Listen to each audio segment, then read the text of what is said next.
Ao longo dos anos, câmeras ao redor do mundo capturaram o inexplicável, momentos que desafiam a lógica e instigam nosso medo.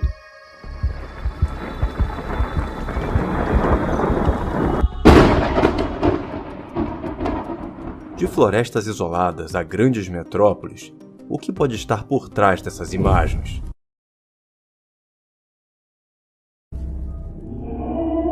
Nas noites em que a lua cheia domina o céu, um silêncio estranho e denso se espalha pelas florestas e vilarejos.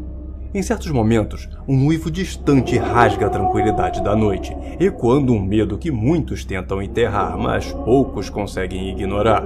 Você viu um lobisomem? Sim, eu tinha uns 15, 16 anos. O meu tio, ele tinha trabalhadores da roça junto com ele. Aí uma certa noite, uma das mulheres que trabalhava com ele, teve dores de parto, meu tio foi levar. Deixou no hospital. Na volta, ele conta que numa estrada de chão, um bicho, tipo de um porco, ele disse que rolava na frente do carro. Aí eu me lembro que de madrugada a mãe chamou eu e a minha irmã no quarto e falou: tem coisas aqui, vem escutar. Rosa, parecia assim que era um bicho, uma pessoa com dor, que gemia na janela do quarto meu e da minha irmã, e depois ia pro quarto da mãe e do pai. Depois disso, ele se sentou na beira da calçada, e eu me lembro que o meu pai estava espiando na janela, e eu até coloquei a mão nas costas do meu pai suava frio. Era um bicho enorme, né, e ele mostrava os dentes. E os nossos cachorros, nós tínhamos acho que uns 4 na época, em volta chorando, como se estavam acuados, assim, eles tinham medo.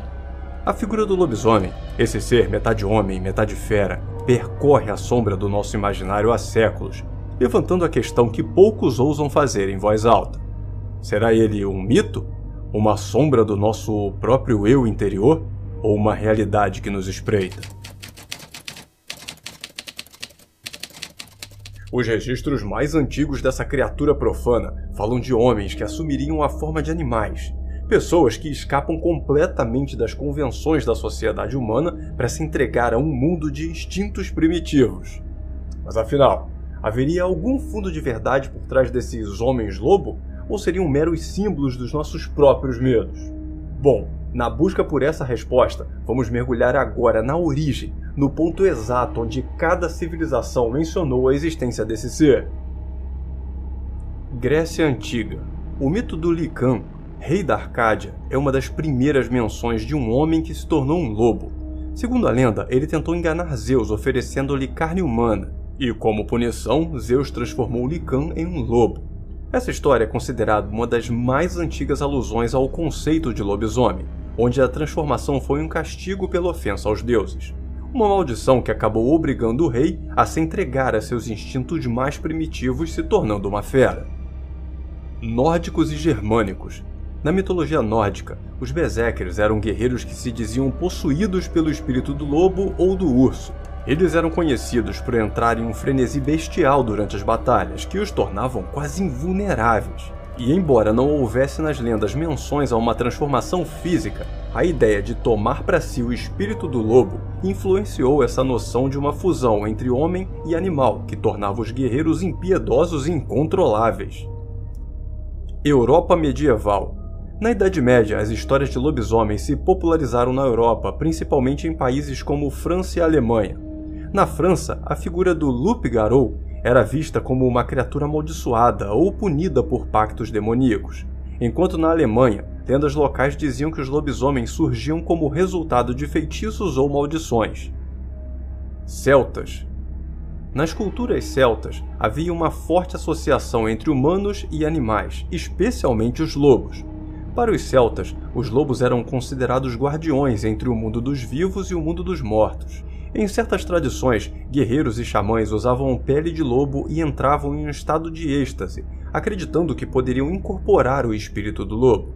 Embora a transformação física também não fizesse parte desses rituais, a conexão com a força animal e o aspecto selvagem plantou as sementes para o mito do lobisomem como conhecemos hoje. Cerca da meia-noite, estava la familia ya por dormir cuando escucharon ruidos extraños en el patio cerca de la cochera y salió uno de los integrantes de la familia a revisar qué sucedía. Ellos tienen 2 perros ahí en el patio que son parte de la familia, mascotas, los cuales no ladraban, pero uno de ellos sí se acercó hacia la parte del portón de la cochera, en donde se ve en el video una figura que sobresale primero de la parte de la cajuela del primer vehículo de dos que están en la cochera, y después se transforma en una figura de brazos alargados, brazos y piernas alargados, y una cabeza también de más grande que el volumen de su tórax. Este integrante de la familia que está revisando qué sucede ahí en el patio, va y se asoma en la parte trasera de este vehículo del coche, y se encuentra de frente con este supuesto ser sobrenatural, y inmediatamente se mete asustado a su domicilio para avisarle a su esposa de lo que ocurre. En este video que nos facilitaron los habitantes de ahí de Nava, al grupo Zócalo y Super Channel y Telesaltillo, se observa cómo esta figura de repente toma otro tamaño y busca escapar, cuando uno de los perros también se va y se le acerca a ladrarle o a tratar de agredirlo. Finalmente, por un costado, sin abrir portón, escapa, pero sí los que observaron esta situación y que la vivieron también están preocupados porque no alcanzaban a ver la figura que tuvieron frente a frente ahí en el municipio de Nava, en la cabecera municipal, en donde ocurrió este hecho. Ahí están los videos en las diferentes plataformas del Grupo Zócalo para quienes lo quieran ver a detalle. Puede ser un truco, puede ser, pero las cosas ahí están videograbadas e ocurrieron. Já no folclore eslavo, histórias de pessoas que se transformam em lobos são extremamente comuns e são contadas por lá há séculos. Nas lendas da Rússia, Sérvia e Ucrânia, os Vukodlak, que significa literalmente pele de lobo, seria uma espécie de criatura que é temida por todos e que surge da maldição de bruxas ou espíritos malignos. Para os eslavos, os lobisomens eram seres amaldiçoados que vagavam pela noite, representando uma ameaça à vida humana e ao equilíbrio da natureza. Essas criaturas eram frequentemente associadas a bruxas ou à feitiçaria, e seu poder de transformação poderia ser ativado por objetos mágicos ou por pactos com espíritos sombrios. Mesopotâmia. As civilizações da antiga Mesopotâmia, incluindo Suméria e Babilônia, também deixaram seus vestígios de lendas sobre transformações em lobos. No Épico de Gilgamesh, uma das obras literárias mais antigas do mundo, há menções a uma deusa, Ishtar, que transforma seu amante infiel em um lobo como punição por suas traições. Esse conto reflete o uso da metamorfose para demonstrar vingança ou uma retribuição divina, onde a transformação em lobo representa uma degradação do estado humano, uma forma muito parecida com a origem grega. Mitologia romana. Na Roma Antiga havia a figura de Versipelles, uma palavra em latim que significa aquele que muda de pele. Na obra As Metamorfoses de Ovídio, surgem relatos de pessoas que mudavam de forma através de poderes mágicos ou maldições, incluindo transformação em animais. Diferente da tradição grega de Lycan, a figura de Versipelles não era necessariamente vista como uma maldição, mas sim alguém que usava conhecimentos ocultos para alcançar essa transformação. África Ocidental. Em certas tribos da África Ocidental, como as culturas do Mali e da Nigéria, há histórias de homens-hiena, conhecidos como Bolda, que assumem formas bestiais. Diferentemente dos lobisomens, os Boldas geralmente se transformam em hiena, uma criatura associada à noite e à forma selvagem. Esses seres eram vistos como bruxos que usavam magia negra para obter poder ou vingança. Acreditava-se que os Boldas assumiam a forma de animal para caçar à noite, trazendo terror às vilas e causando desconfiança entre os próprios moradores das cidades.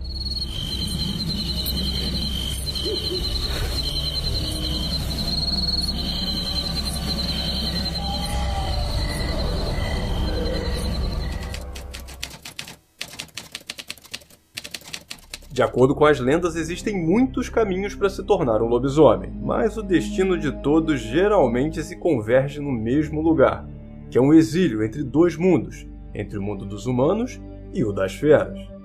Mas como alguém é amaldiçoado ou escolhido para viver essa existência dupla? Maldição ou castigo divino? Em muitas lendas, o lobisomem é o resultado de uma maldição lançada por um ato errado ou pecaminoso. Nas histórias medievais, muitas vezes o lobisomem era alguém que tinha cometido crimes hediondos e era punido com uma vida de sofrimento e transformação. Condição hereditária. Em algumas culturas, ser lobisomem é algo hereditário, passando de geração em geração. Há uma crença de que, se uma pessoa é mordida por um lobisomem e sobrevive, ela também será condenada à maldição de lobisomem e irá se transformar nas próximas noites de lua cheia.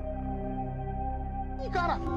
Ele tá apertando nossas barras, Danilo! Mano, meu Deus do céu, cara, meu Deus! É rápido, mano! Ô, cara, tá rápido, cara! Ele tá levantando, mano! Cara, ele é muito grande! Muito, mano, muito! Não dá pra pegar a lanterna, não! Não dá não, cara! Meu Deus, meu Deus! Tá fácil, ele tá muito fácil! Já vem ele, cara! Já vem ele, cara! Olha, cara! Pera, pera! Danilo! Cuida das costas! Cuida das costas, Danilo! Meu Deus! Olha aí, olha aí, olha aí! Eu queria entender por que ele tá fazendo isso, cara! Só observando, cara! Ele tá só observando, mano! Que homem, velho!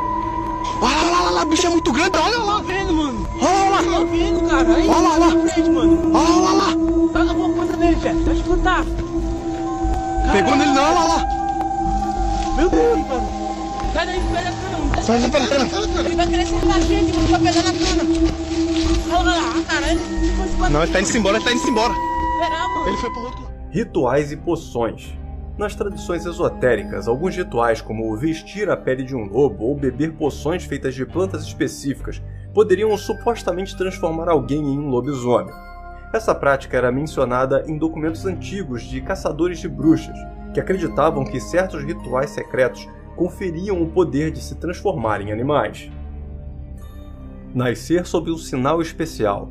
Algumas crenças dizem que o nascimento sob certos sinais ou em noites especiais pode predestinar uma pessoa a se tornar um lobisomem, que são os casos, por exemplo, dos nascidos na lua cheia, onde as lendas dizem que aqueles nascidos na primeira lua cheia do ano ou em noites sagradas como o solstício de inverno têm uma conexão mística com o lobisomem. Esse dom ou maldição pode se manifestar mais tarde, geralmente durante a puberdade ou após algum evento traumático que a pessoa possa viver. Outro caso mencionado nas lendas fala de marcas de nascimento. Em algumas culturas, marcas específicas no corpo, como manchas em formas de lobo ou cicatrizes de nascença, são sinais de que a pessoa está destinada a ser um lobisomem.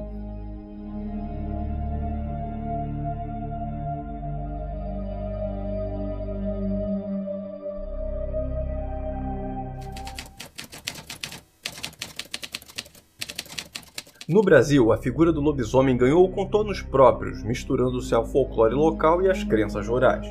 Dizem que nas vilas mais remotas, o lobisomem é mais que uma lenda, ele é uma presença, algo que faz os moradores trancarem suas portas e murmurarem orações durante as noites de lua cheia. Essa mistura entre as antigas histórias europeias com o folclore nacional deu origem a um tipo particular de criatura, muito semelhante em diversos aspectos, mas frequentemente amaldiçoado de forma diferente, como vamos ver agora. O sétimo filho. Há uma tradição que diz que o sétimo filho homem de uma família será amaldiçoado a se transformar em lobisomem nas noites de lua cheia. Essa crença era particularmente popular em áreas rurais e é relatada em várias regiões do Brasil, incluindo o Sudeste e Nordeste. Multitransformação. Diferente de outras versões, em algumas regiões do Brasil, o lobisomem pode se transformar em diversos animais, como porcos, cavalos e até cães, embora o lobo seja o mais frequente ainda. Essa transformação é sempre associada à noite de lua cheia, independente do animal, quando o amaldiçoado se torna uma criatura violenta e feroz sem consciência dos seus atos. Só tinha um, né, cara? Pelo amor de Deus. Olha lá, ele tá levantando. Sai daí, cara. Sai daí, cara. Ele tá vindo, sai daí, cara. Sobre a transformação no Brasil, segundo a lenda, ela ocorre principalmente nas noites de lua cheia, quando a criatura sai por aí perambulando por estradas de terra, sítios e vilarejos. O lobisomem, movido por uma sede insaciável, acaba atacando animais de fazenda e pode até mesmo aterrorizar os moradores, que geralmente afirmam em seus relatos que uivos agudos podem ser ouvidos à distância e pegadas estranhas, maiores que de qualquer animal comum, sempre são vistas nos dias seguintes a uma lua cheia.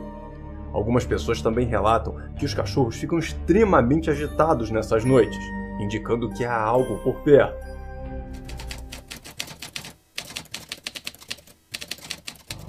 Além das histórias e lendas, a figura do lobisomem também se relaciona com o campo da psicologia, onde há um raro transtorno conhecido como licantropia clínica. Essa condição faz a pessoa acreditar que pode se transformar em um lobo ou em outro animal. Casos documentados indicam que indivíduos com essa condição apresentam comportamentos e crenças de que estão se metamorfoseando em um animal, o que os leva a agir de maneira agressiva ou a assumir posturas animalescas, acreditando realmente que são aquele animal.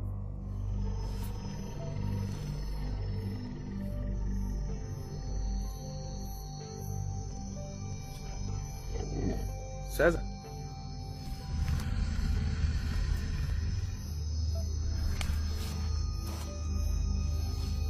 César? César? César, o olho dele, o olho dele tá vermelho, já. César! Sai, César! Nos tempos modernos, o lobisomem evoluiu de figura de terror para um ícone cultural, aparecendo em diversos livros, filmes e séries, e até em videogames.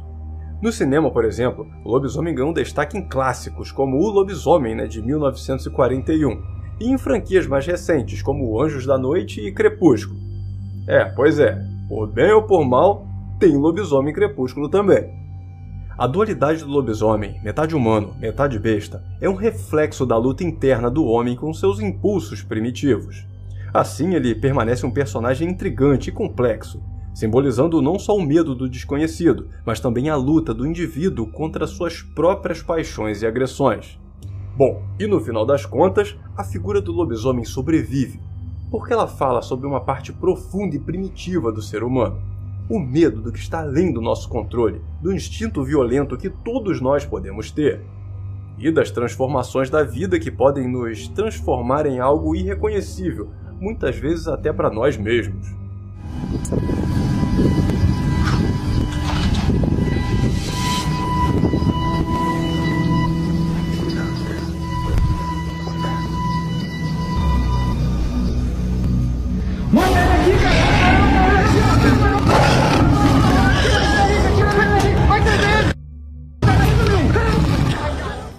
E seja nas profundezas das florestas mais escuras, nas telas de cinema ou nas lendas contadas ao pé do ouvido, o lobisomem persiste como uma lembrança da selvageria que reside tanto no desconhecido quanto dentro de cada um de nós.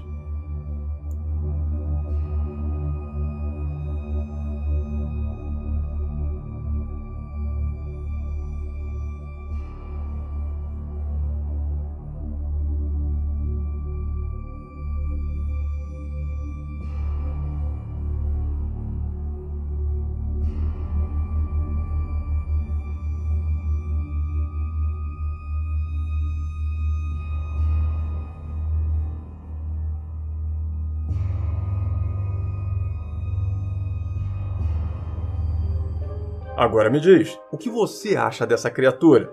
Acredita na possibilidade da existência dela ou não? Acha que tudo não passa de um mito? E tem ou conhece alguma história interessante sobre lobisomens que pode compartilhar com a gente? Por favor, me conta tudo aqui nos comentários. Most people don't realize this. Angels are actually another species that God created. They don't have wings. Never a single time in the Bible do angels have wings. Cherubim do, but not angels. They are male. They're strong.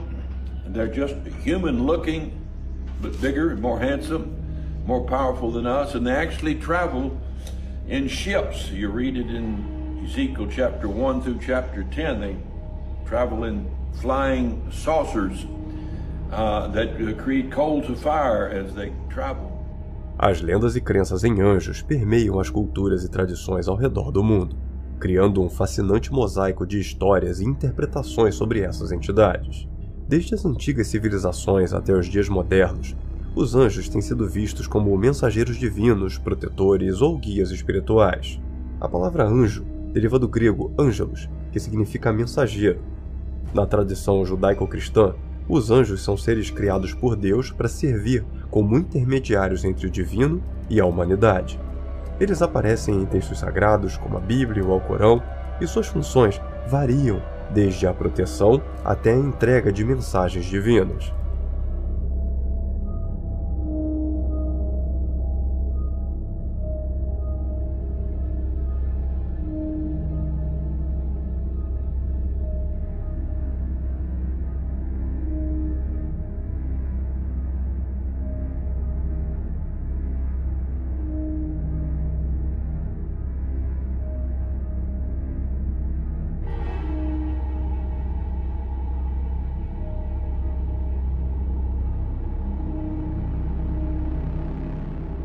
Na mitologia mesopotâmica, por exemplo, os anjos eram muitas vezes associados a deuses e deidades. Os babilônicos tinham uma crença em seres alados que serviam aos deuses, enquanto na antiga Assíria eles eram vistos como mensageiros que podiam interceder em favor dos humanos. Essas influências também podem ser vistas nas tradições judaicas, onde seres como os serafins e querubins também têm papéis significativos nesse ponto. Já na mitologia grega, os anjos são frequentemente associados aos daimons, espíritos que podiam ser benevolentes ou malévolos. Acredita-se que esses espíritos influenciavam a vida das pessoas, guiando-os em suas decisões e ações. Platão, em seus diálogos, mencionava esses seres como intermediários entre os deuses e os humanos, destacando a sua natureza ambígua entre o bem e o mal.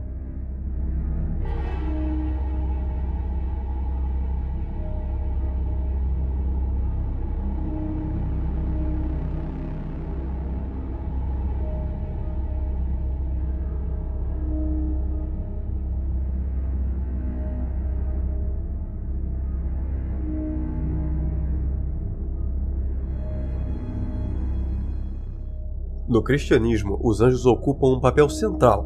O livro de Gênesis, por exemplo, menciona a presença de anjos que guardam o jardim do Éden, enquanto no livro de Daniel eles aparecem como mensageiros de Deus, trazendo revelações e orientações para a humanidade. Já o arcanjo Miguel é frequentemente retratado como um guerreiro, defensor da fé e líder dos exércitos celestiais. Essa imagem de Miguel como um protetor se tornou parte crucial da iconografia cristã. Enquanto no islamismo, os anjos também têm um papel fundamental. Acredita-se que foram criados de luz e não têm livre-arbítrio, servindo estritamente à vontade de Deus. O anjo Gabriel, conhecido como Jibril, é particularmente importante, pois foi ele quem transmitiu a revelação do Alcorão ao profeta Maomé. Os muçulmanos acreditam que os anjos estão sempre ao seu redor, registrando suas ações e orações.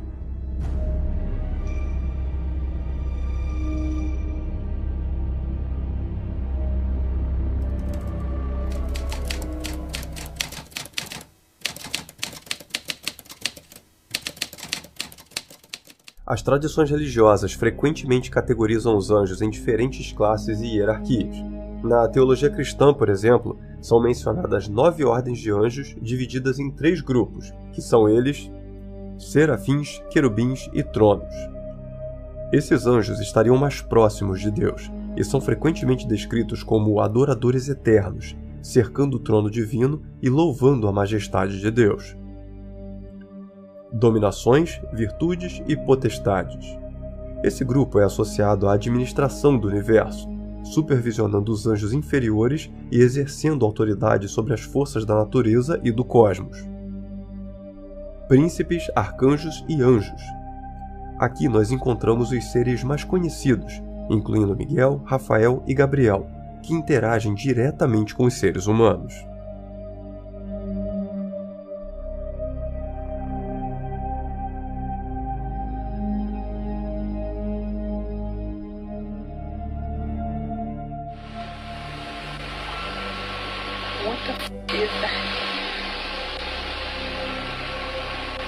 It's like something touching her.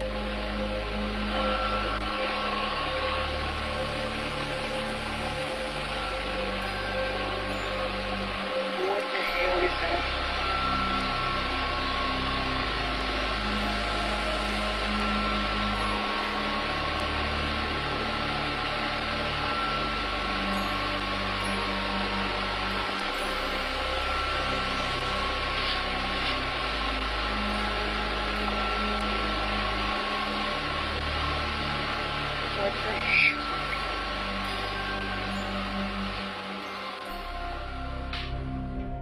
Essa hierarquia não é exclusiva do cristianismo. Tradições judaicas também reconhecem uma organização semelhante, com uma ênfase particular na importância do anjo da guarda pessoal.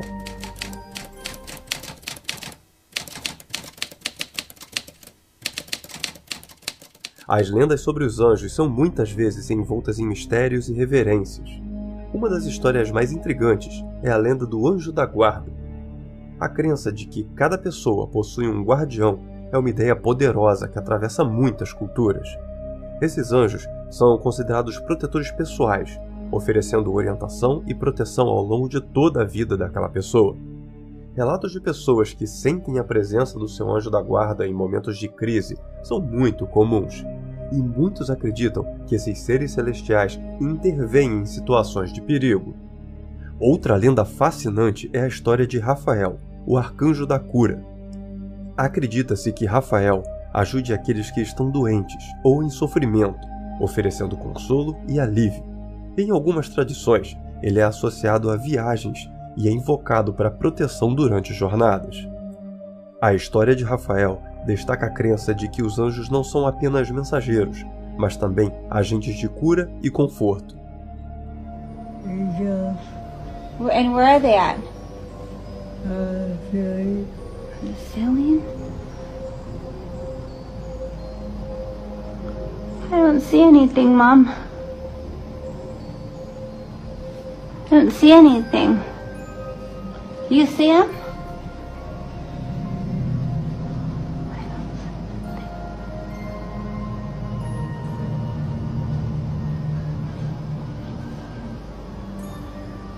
I don't see anything. Are they making you happy? Yes. Yeah? Well, that's good. How many?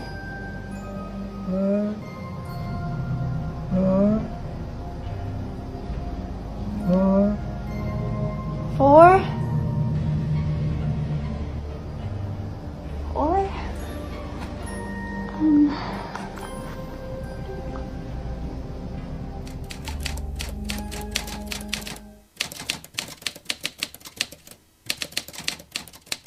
Os anjos também desempenham um papel significativo na cultura popular, frequentemente sendo retratados em filmes, livros e músicas. Por exemplo, no filme Cidade dos Anjos, estão lembrados? Do Nicolas Cage. Esse filme apresenta a ideia de que os anjos observam os humanos e podem até se apaixonar por eles. Essa representação romântica dos anjos contrasta com as crenças tradicionais e reflete mais um desejo humano de conexão e proteção com esses seres divinos. A música Angel é um outro exemplo de como os anjos permeiam a cultura moderna. A canção fala sobre encontrar conforto e esperança, utilizando a figura de anjo como símbolo de proteção e amor. Essas representações modernas ajudam a manter viva a imagem dos anjos na consciência coletiva.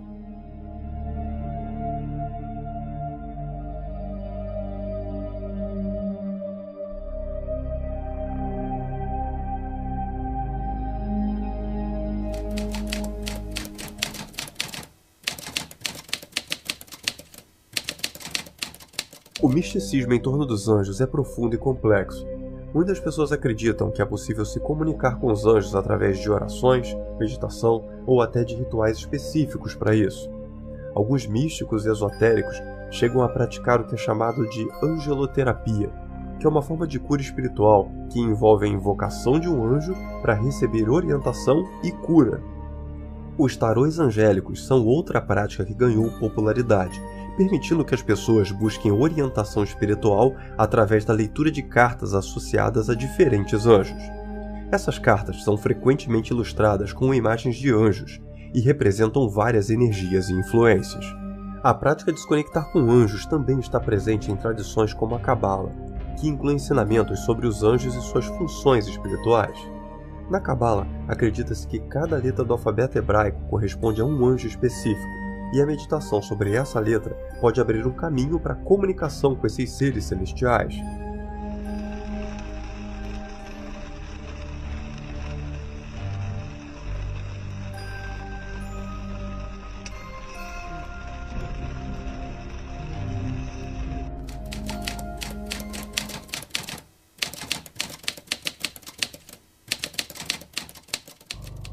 Embora os anjos sejam geralmente associados a qualidades positivas, algumas tradições também reconhecem uma dualidade em sua natureza.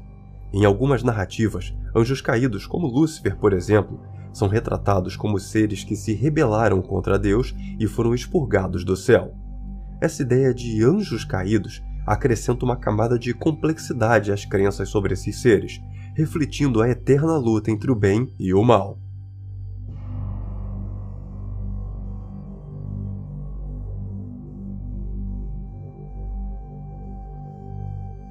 Na literatura, essa dualidade é frequentemente explorada. O romance Paraíso Perdido, por exemplo, de John Milton, aborda a história da rebelião de Lúcifer e a queda dos anjos, oferecendo uma perspectiva mais sombria sobre a natureza angelical. Essa narrativa destaca o conflito entre a liberdade e a obediência, explorando as consequências da desobediência divina.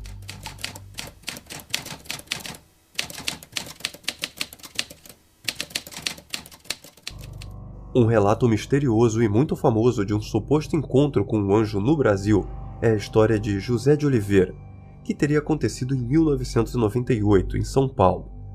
José estava passando por um momento difícil na sua vida, tendo perdido o emprego e enfrentando problemas financeiros gravíssimos. Em um dia de desespero, ele decidiu caminhar por um parque para tentar refletir. Após sentar num banco para chorar, ele viu um homem misterioso vestindo uma túnica clara se aproximando. Homem que logo perguntou por que ele estava triste. José sentiu uma vontade incontrolável de compartilhar suas dificuldades. Ele sentia que podia confiar naquele homem que ouvia tudo o que ele dizia atentamente. E após ouvir, ofereceu palavras de conforto e encorajamento. Ele segurou as mãos de José e disse: "Não desista. Você é amado e está sendo protegido."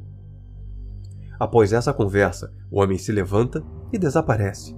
José, inspirado e confortado pelas palavras, começou a ver mudanças em sua vida. Recebeu uma ligação para um novo emprego que solucionou todos os seus problemas financeiros. E a partir daquele dia, José passou a acreditar que o homem era um anjo que apareceu no momento em que ele mais precisava, transformando sua vida e reforçando sua fé.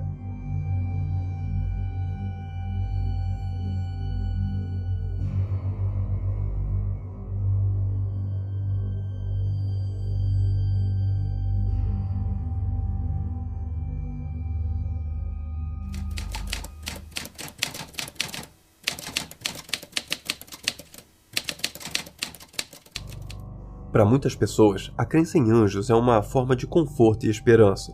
Relatos de encontros angelicais, momentos em que indivíduos sentem a presença de um anjo ou recebem uma mensagem de orientação, são frequentemente compartilhados. Essas experiências muitas vezes ocorrem em momentos de crise ou necessidade, levando as pessoas a acreditar que não estão sozinhas e que há uma força superior cuidando delas. Pai do Senhor, igreja, glória a Deus, Bispa Ana, trovão do cajado, deixa eu te dizer uma coisa. Sabe o que o Senhor manda tu dizer pra você nessa tarde? Descansa, corre, terça-feira te aguardo lá.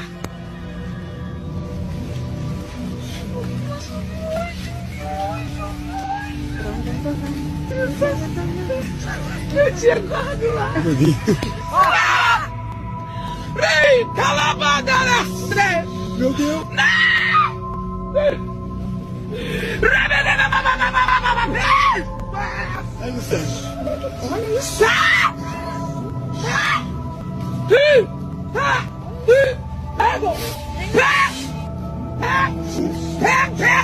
Pega também, pega!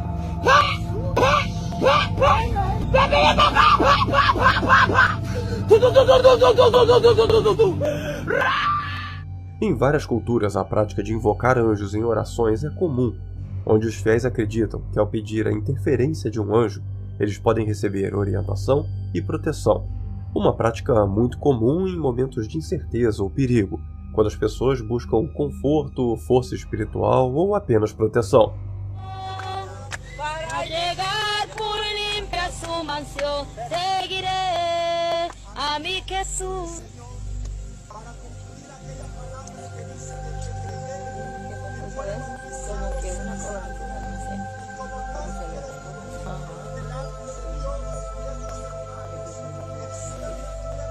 Mira,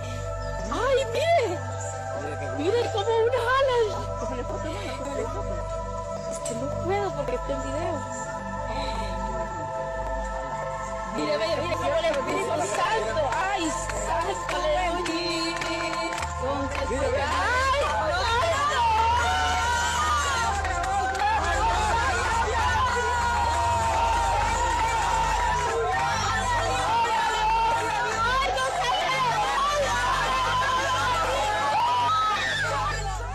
Dito tudo isso, podemos concluir que as lendas e crenças em anjos oferecem uma visão fascinante da interação entre o humano e o divino. Desde proteção e orientação até representação artística e cultural, os anjos são um símbolo poderoso de esperança, de fé e de espiritualidade. Eles transcendem fronteiras culturais e religiosas, unindo as pessoas em nossa eterna busca por conforto e entendimento. As histórias de encontros angelicais, as lendas de proteção e as manifestações de cura revelam a profundidade do desejo humano de conexão com o sagrado, em um mundo muitas vezes marcado pela incerteza e pela dor.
Agora me diz, o que você acha sobre essas entidades? Acredita na existência delas ou acha que não? Acha que não passa de um mito? E tem ou conhece alguma experiência interessante sobre anjos que pode compartilhar com a gente? Por favor, me conta tudo aqui nos comentários. Breakthrough discovery, and probably one of the biggest in the last few hundred years, may finally put to rest the question of whether aquatic humanoids, or what we colloquially know as mermaids, really exist. Now, this may sound like a science fiction story or an April Fool's joke, but I promise you it isn't.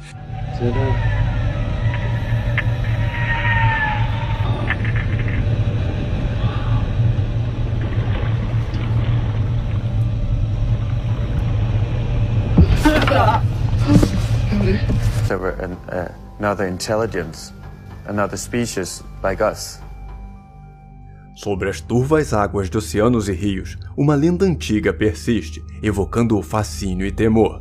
Uma lenda que fala sobre sereias, criaturas misteriosas que habitariam as profundezas dos mares, desafiando nossa compreensão sobre os segredos mais sombrios do mundo aquático.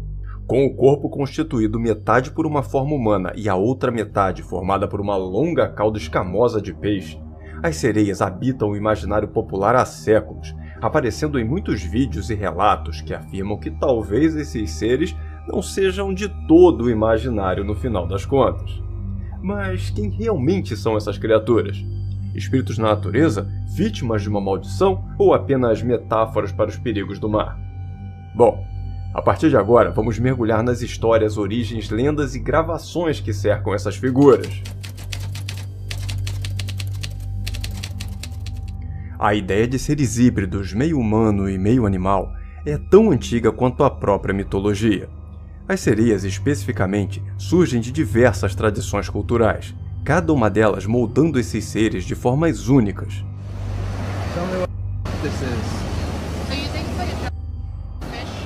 No. Bro, it's something. This is the tail. It's like perfectly. Sorry.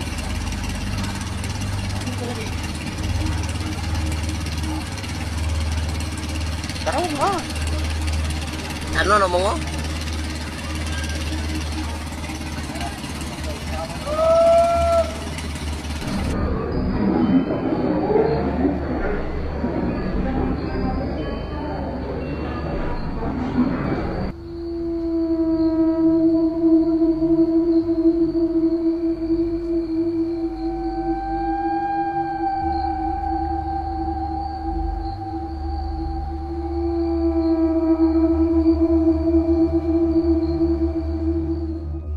As raízes na Mesopotâmia.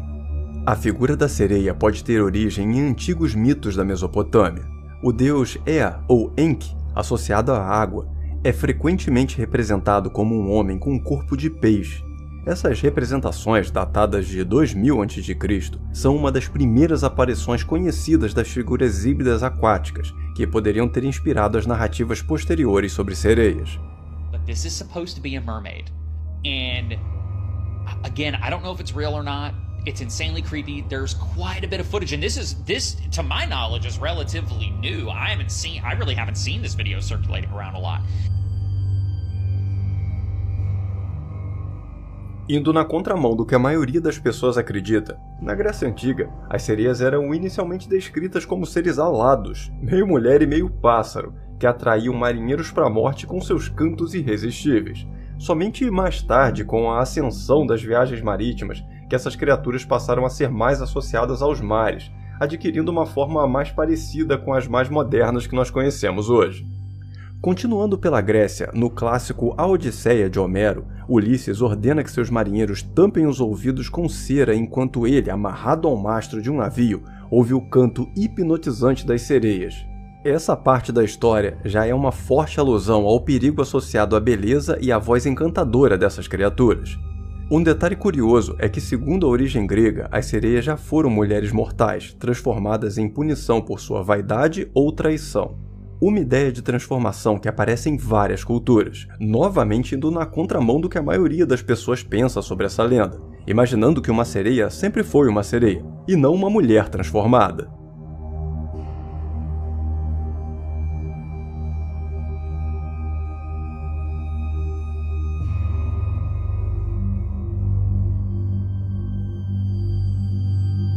Já com a chegada da Idade Média, as sereias ganharam uma nova imagem, dessa vez sendo vistas como símbolos de pecado e luxúria. Representadas em vitrais e manuscritos, essas figuras eram usadas para alertar contra os perigos da sedução feminina, especialmente durante as longas navegações que eram muito comuns na época. E um detalhe importante é que foi nesse período que a cauda de peixe foi definitivamente incorporada a esse ser, o que acabou se tornando a sua característica mais marcante.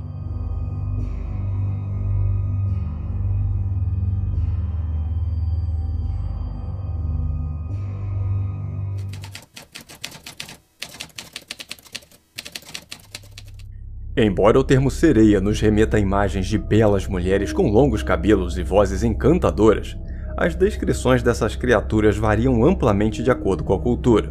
Como, por exemplo, na mitologia eslava, onde as sereias são conhecidas pelo termo Rusalki, que são espíritos femininos das águas, geralmente de mulheres que perderam suas vidas de forma trágica no mar. Elas são descritas como belas, mas perigosas, atraindo jovens incautos para a morte com suas danças e risos à beira dos rios. Já no Brasil, a lenda da Iara, ou Uiara, combina elementos indígenas e europeus. A Iara é descrita também como uma bela mulher de cabelos escuros ou verdes, que vive nos rios da Amazônia. Assim como as sereias europeias, ela também encanta os homens com a sua voz, arrastando eles para as profundezas de acordo com a sua vontade. Só que antes da chegada dos europeus, originalmente a Iara era uma protetora das águas, vista como uma divindade nativa. Só que com a chegada dos primeiros missionários, sua figura acabou sendo demonizada e transformada em um ser mais traiçoeiro, assim como são descritas as sereias das histórias europeias. Ou seja, eles pegaram ali e ligaram uma coisa na outra.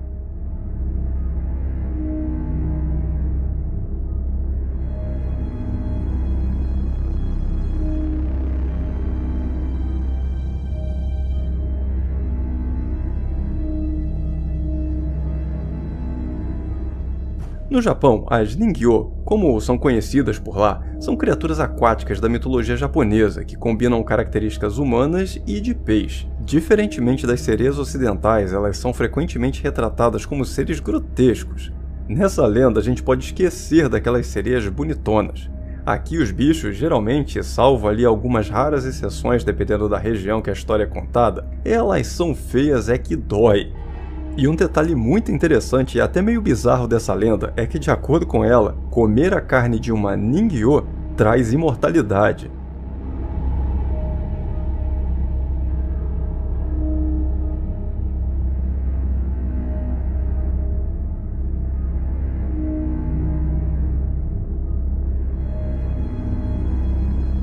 Já nas Filipinas, as sirenas, como são chamadas por lá, têm uma conexão mais próxima com tempestades e naufrágios. Acredita-se que elas aparecem em meio às grandes tormentas, rindo ou chorando, como se zombassem dos marinheiros perdidos e desesperados. Essas sereias são frequentemente vistas como presságios de desastres que estão por vir.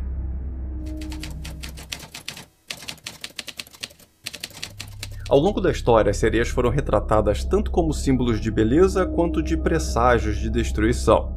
Essa dualidade reflete um conflito humano bem profundo, que é a atração pelo desconhecido e o medo dos perigos que ele pode esconder. Então agora nós vamos conhecer esses dois lados, o da criatura destruidora e da criatura protetora. O canto da sereia é o elemento mais famoso dessas lendas. A voz melodiosa que atrai marinheiros incautos para a morte simboliza o poder da tentação, uma força avassaladora a ser combatida, um poder concedido a essas criaturas, com o intuito único e exclusivo de destruir a vida de marinheiros e qualquer um que ousasse atravessar o seu caminho. Mas de onde exatamente teria saído essa ideia do canto da sereia? Bom, numa tentativa de explicar essas histórias, muitos estudiosos acreditam que a lenda das sereias pode ter surgido para explicar naufrágios misteriosos, onde sons naturais como o vento ou o canto das baleias teriam sido interpretados como vozes sobrenaturais.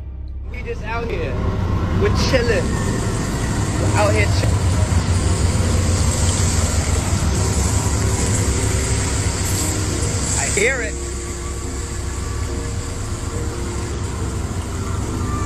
I hear him. Where's he at? What's that noise, bro? What is that noise? Where are you?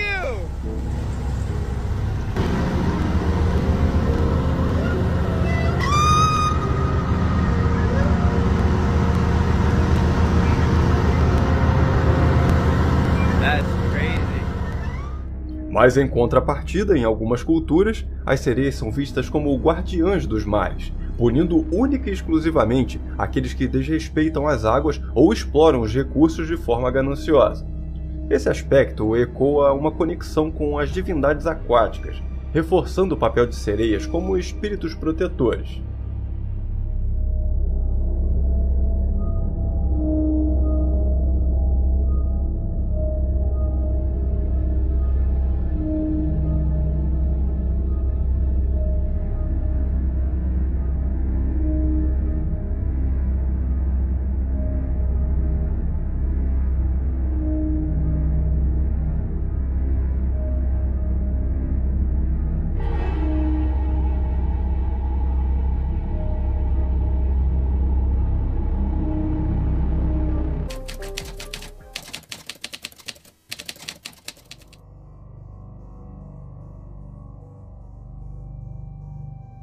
Depois de conhecer um pouco melhor as origens dessa criatura, vamos voltar à nossa importante questão lá do início do vídeo. Afinal, será que existe verdade por trás dessa lenda? Bom, apesar da ideia de uma criatura metade mulher, metade bagre ser totalmente descartada pela ciência, ainda existem relatos importantes ao longo da história que continuam a intrigar estudiosos. E não só relatos de marinheiros desconhecidos não, navegadores importantes também, como Cristóvão Colombo, por exemplo, que afirmou durante uma das suas viagens ter visto um grupo de sereias tomando um solzinho em uma pedra. E são esses relatos que fazem cientistas e historiadores levantarem uma teoria que, segundo eles, poderia explicar todos os casos de supostos encontros com sereias. Então vamos a essa teoria. Segundo essa teoria, todos os encontros com sereias foram na verdade encontros com peixes-boi ou leões marinhos, que com seus movimentos e hábitos de flutuar na água, ao longo da história, teriam sido frequentemente confundidos com sereias por marinheiros que estavam extremamente cansados e desnutridos, vendo coisas para tudo quanto é lado.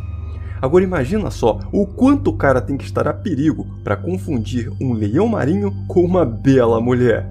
A perigo total esses caras.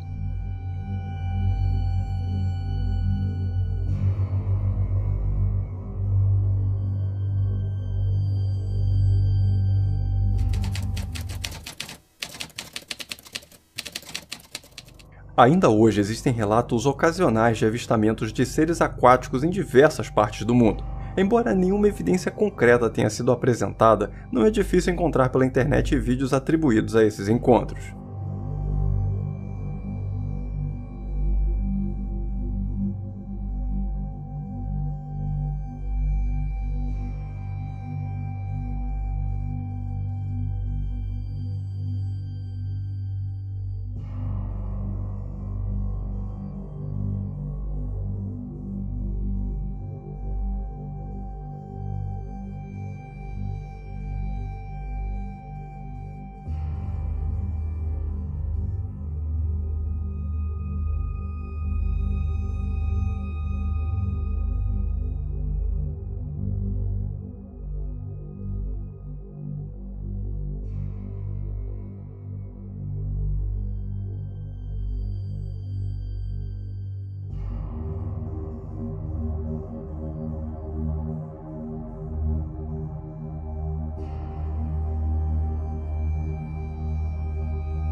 No fim das contas, as sereias continuam a capturar a nossa imaginação, alimentando histórias, filmes e obras de arte. Mas o que será que elas realmente representam? Talvez sejam apenas símbolos dos mistérios do mar, ou quem sabe da nossa eterna busca por respostas para o desconhecido. E seja como uma figura de beleza ou como força destrutiva, as sereias permanecem como um lembrete de que o mundo esconde mais do que podemos ver. Assim, quando você estiver perto do oceano e ouvir um som melodioso bem ao longe, lembre-se, pode ser apenas o vento, ou algo muito mais antigo chamando por você. Another species like us. Recent discovery made by scientists in Greenland and archaeologists on the southwest coast of South Africa may change the world as we know it forever. A recent discovery at Shitty Point of the west coast of South Africa this past weekend may be the most incredible find of the century. A group of locals during a day at the beach stumbled across a fossil exposed by sand erosion that quite literally defies scientific reason. With the head and arms of a human, but with a tail, the fossil appears to be the first concrete evidence of the existence of aquatic humanoids. And while at first it seemed that this fossil was found in isolation, after digging a little deeper, a trove of specimens was found, some that defy human imagination. Agora me diz, o que você acha sobre essas criaturas? Acredita na existência delas ou não? Concorda com o senso comum de que as antigas histórias se referiam apenas a leões marinhos? Por favor, me conta a sua opinião aqui nos comentários. E agora que você já deixou seu comentário, já deixou seu like e se inscreveu no canal, eu te convido a continuar assistindo o Universo Inexplicável, vendo alguns dos últimos vídeos que saíram aqui no canal e estão aparecendo na sua tela nesse exato momento. Nesses vídeos você pode conhecer as histórias de outras criaturas, como lobisomens, anjos, enfim, tem de tudo aqui no canal, te convido a dar uma olhada. E família Inexplicável, esse foi o nosso vídeo de hoje, eu espero que tenham gostado. Muito obrigado por assistir até o final, um grande abraço a todos e até o próximo vídeo.